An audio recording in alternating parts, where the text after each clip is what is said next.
Hello' everyone, কি খবৰ সকলোৰে? আজি মোৰ ল'ৰাৰ জন্মদিন আৰু তাৰ জন্মদিন উপলক্ষে আমি সপৰিয়াল ওলাইছোঁ ৰাতিপুৱাই নগাঁৱত শ্ৰী শ্ৰী বটদ্ৰৱা থানত শৰাই দিবলৈ।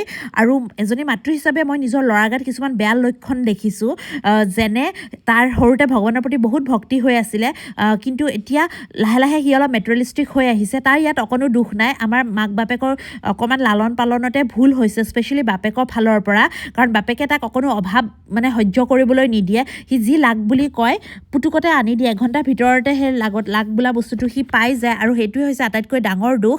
এনিৱেজ, সেইকাৰণে মই তাক নামঘৰলৈ আনিছোঁ, যাতে তাৰ অন্তৰত সদায় ভক্তিভাৱ উৎপন্ন হয়, যাতে সি বেয়া কাম কৰিবলৈ 10 বাৰ ভাবে।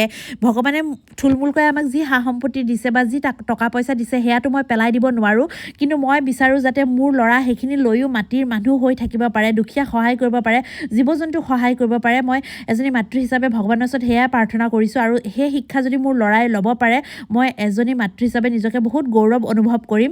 এনিৱেজ, আজি দুপৰীয়া সাঁজ খাবলৈ আমি আহি গ'লোঁ নগাঁৱৰ ভগৱান ৰেষ্টুৰেণ্টত, আৰু বহুতে ভাল লাগিল ইয়াত খাই। পাৰ থালি 90 ৰুপিজকৈ লৈছে, আৰু ৰাতি ঘৰলৈ গৈ মই ৰাস্তাৰ কুকুৰ দুটাক ভাত খাবলৈ নিমন্ত্ৰণ দি থৈ আহিলোঁ ল'ৰাৰ জন্মদিন বুলি, যাতে সি শিকক মানৱতা কি হয়, সহায় কেনেকৈ কৰিব পাৰি নমতা জীৱক। চ' আশা কৰিছোঁ মোৰ ভিডিঅ'টো আপোনালোকৰ ভাল লাগিব। যদি ভাল লাগিছে প্লিজ চেনেলটো ছাবস্ক্ৰাইব কৰি দিব, লগতে লং ভিডিঅ' দিবলৈ আৰম্ভ কৰিছোঁ, প্লিজ চাবলৈ নাপাহৰিবা। আজিলৈ বাই বাই।